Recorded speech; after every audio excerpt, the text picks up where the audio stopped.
Ixi, acho que estava sem áudio. Bora dar continuidade, pessoal? Falei para vocês que a gente tinha bastante coisa para fazer hoje, para falar.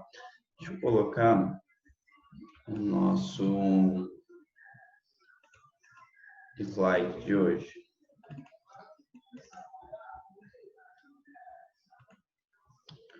Eu acho que eu vou colocar mesmo direto no PowerPoint. Acho que é melhor. Vamos lá.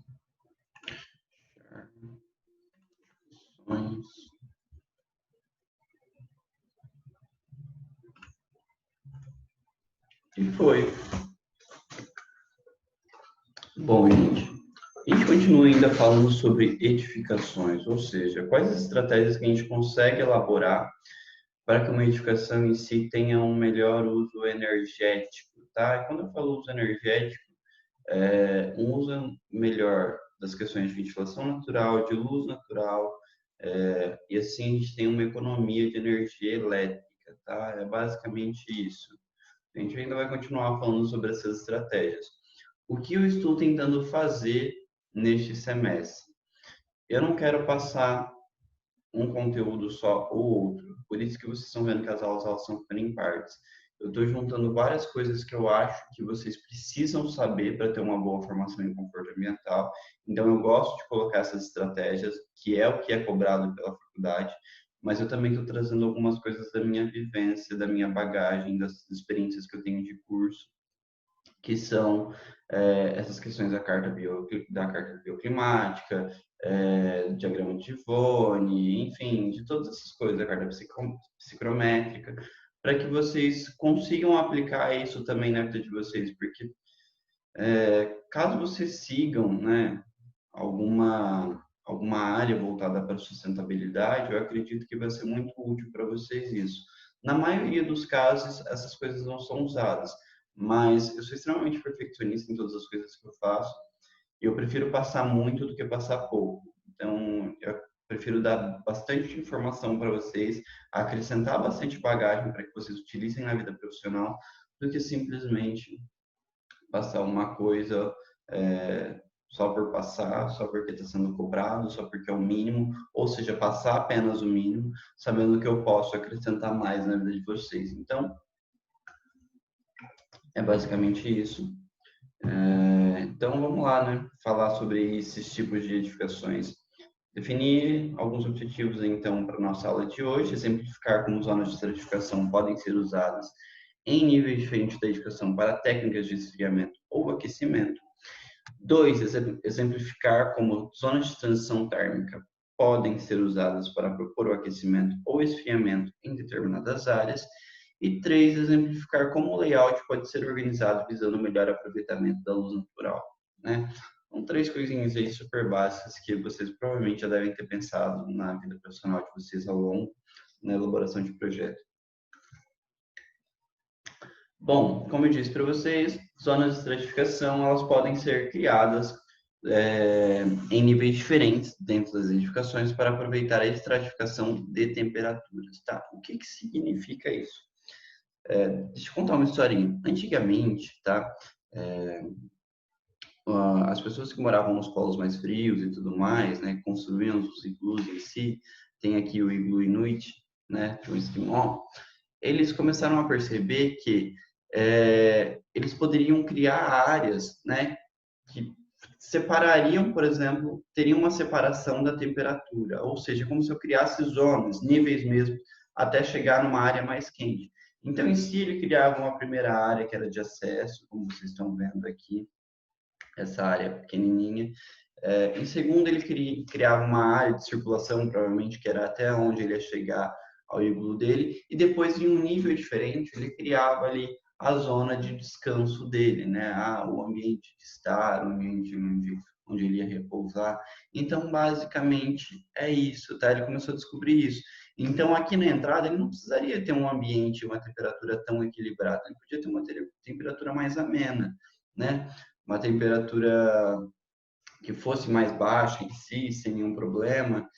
E aí, durante essas zonas de estratificação, até ele chegaria na temperatura aqui que seria mais favorável a ele, tá?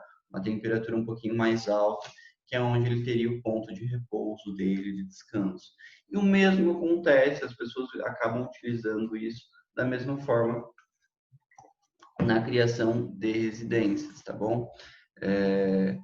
Ou seja, eu deixo na parte de baixo os meus ambientes onde eu não costumo passar mais tempo, e na parte de cima eu costumo deixar os meus ambientes onde eu, né, quero ali ter onde eu vou passar mais tempo, onde eu, no meu, normalmente os meus ambientes de dormitório, né, ou que seja uma sala de estar, se eu tenho o costume de passar muito tempo numa sala de estar. E para baixo eu deixo ali apenas os meus acessos, áreas de circulação e tudo mais, tá? É basicamente isso, tá? Criar essas zonas de estratificação onde eu consigo equilibrar as temperaturas, porque eu já comentei, inclusive, cansado de falar isso, de falar assim, de que a gente tem zona de baixa pressão e zona de alta pressão, né? Ou seja, a de baixa pressão é para onde o meu ar frio ele desce. E a minha zona de alta pressão é onde o meu ar quente ali ele sobe. Então, na parte mais alta eu teria ali o meu ar mais quente na edificação. Claro, né, se protegido dos ventos mais frios e tudo mais. Não adianta eu achar que só porque eu estou com o ambiente na minha parte mais fria, eu rasgo ali todas as minhas paredes, coloco a janela de fora a fora, vem vento de todos os lados, eu vou ter um ambiente quente. Não, né? Eu estou propondo também ventilação cruzada, que é uma técnica de esfriamento. Então, também não adiantaria em nada isso. Deixa eu ver o que mais. Tá. E aí, no mesmo caminho dessa questão de zonas de estratificação, ou seja, né, dessa transição aí de temperatura, eu tenho a zona de transição térmica, que é basicamente uma questão muito similar à zona de estratificação. A zona de transmissão térmica, os recintos em si que podem tolerar oscilações de temperatura podem ser localizados entre os espaços protegidos e o calor ou frio indesejável. Aqui, por exemplo, a gente fala dessa transição térmica no sentido de que vocês conseguem ver que o vento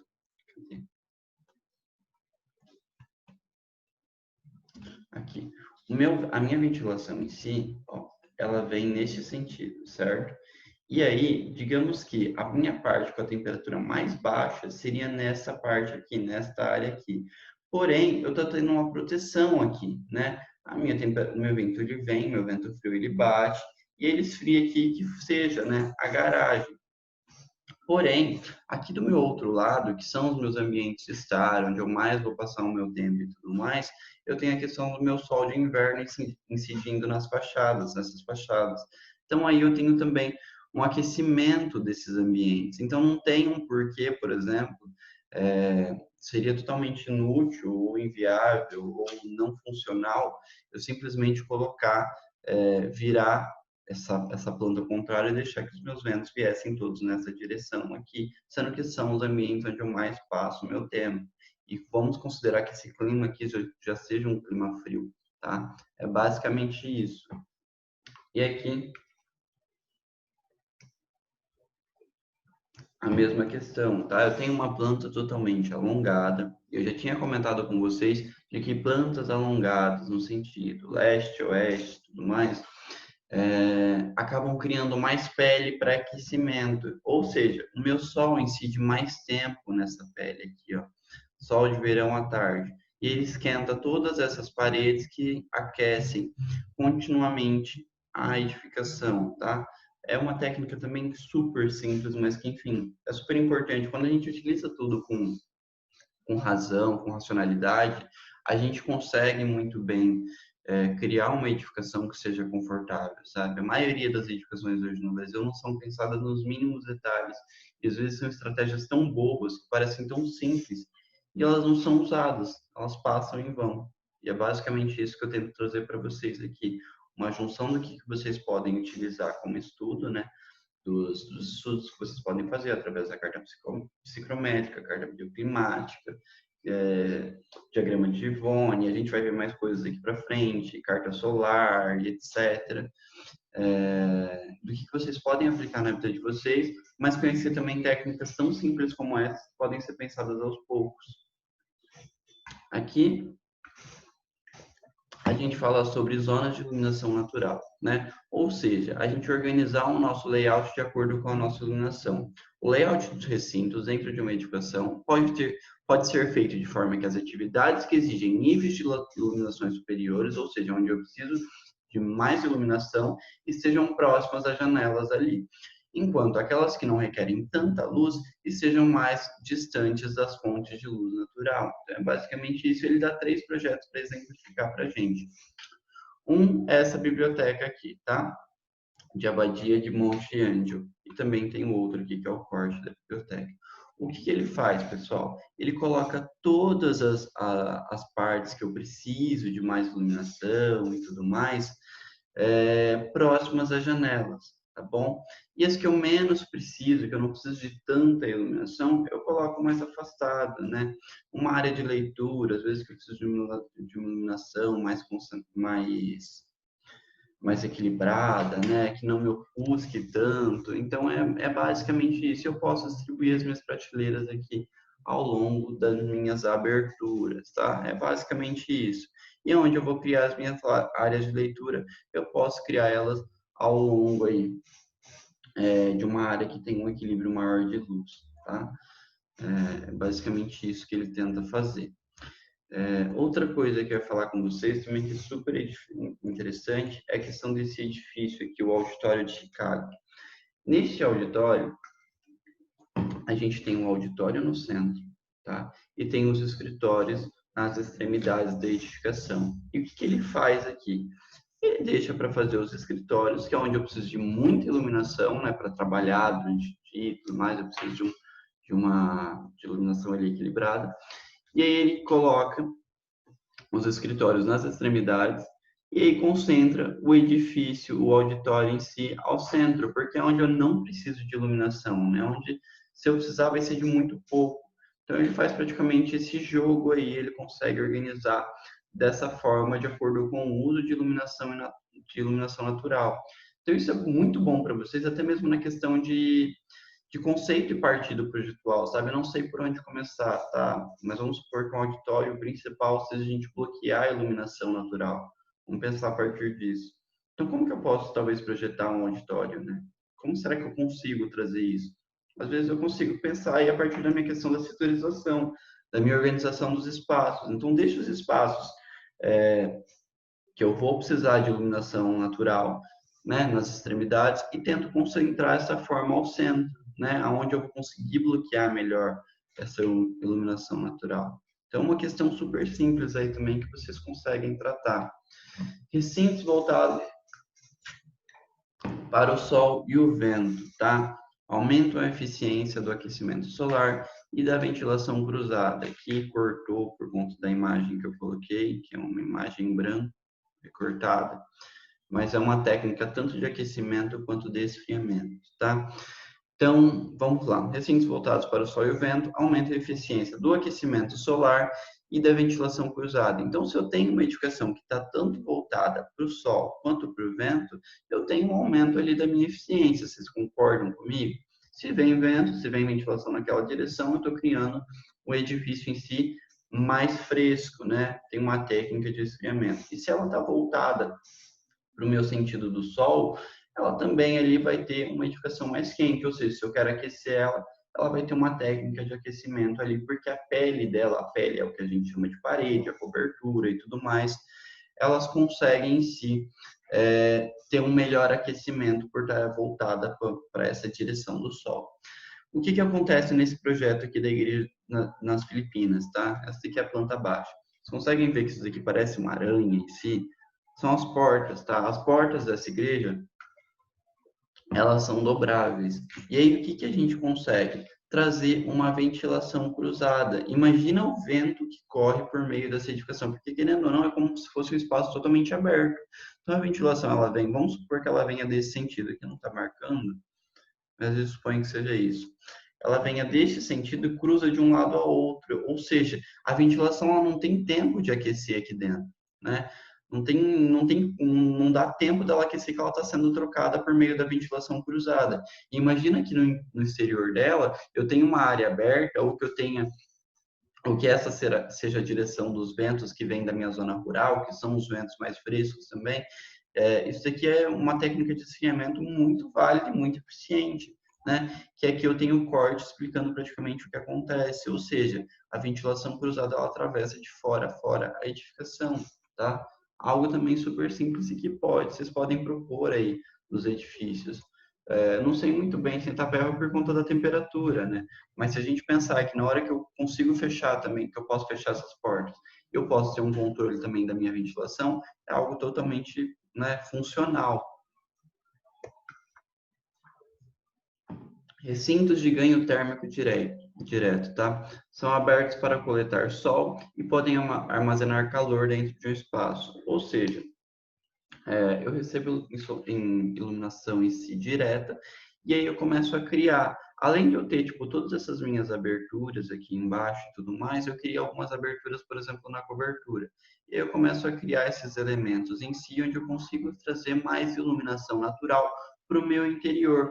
E aí, aquecer ele, tá? Essa é uma técnica em si de aquecimento. Pense em um clima totalmente frio, né? Onde eu preciso de bastante iluminação direta dentro da minha edificação, onde eu preciso aquecer ela de alguma forma, né? E aí por isso que vocês conseguem ver que ela está o mais aberta possível, né? No sentido de que venha a iluminação solar, para que eu consiga ali coletar a maior quantidade de sol possível e armazenar esse calor dentro do meu espaço. Vocês conseguem imaginar que aqui vai funcionar praticamente assim como uma estufa, né? Ele vai reter aquele calor ali, aquela temperatura para dentro da edificação.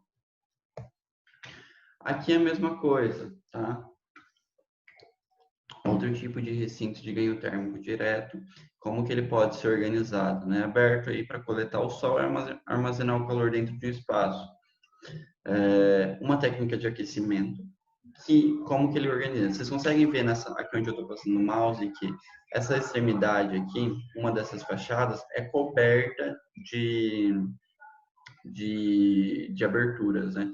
Ou seja, o meu sol praticamente incide aqui, tá? Eu tenho uma incidência solar aqui.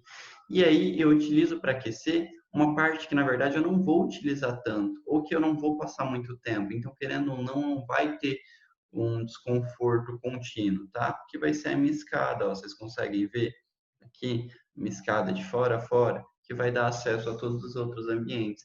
E aí, consequentemente, este calor aqui, ele vai aquecer de uma forma mais equilibrada todo o restante da casa, tá? É basicamente nisso que consiste. Porque eu tenho as minhas aberturas, ela vai aquecer as minhas paredes.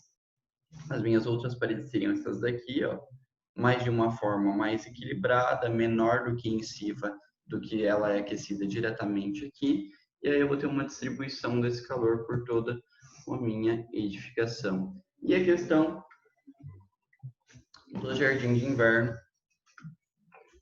que a gente já conhece hoje em dia aqui. Até então, pelo que eu sei, ultimamente está sendo menos utilizado do que antigamente, né? Quando as pessoas descobriram o jardim de inverno em si, todo mundo começou a utilizar como se fosse, sei lá, qualquer coisa, faz um jardim de inverno. Não sei o que fazer ali, faz jardim de inverno, que é sucesso, vai dar bom. E hoje em dia eu vejo que tem sido usado com mais cautela, né, com mais, enfim, com mais responsabilidade em si. O jardim de inverno em si já fala, né? Jardim de inverno, ou seja, para você coletar melhor iluminação aí em ambientes mais frios, né? Ambientes que às vezes não chegam tanta iluminação, ambientes que não chegam tanto calor, e as pessoas antigamente colocavam em qualquer lugar.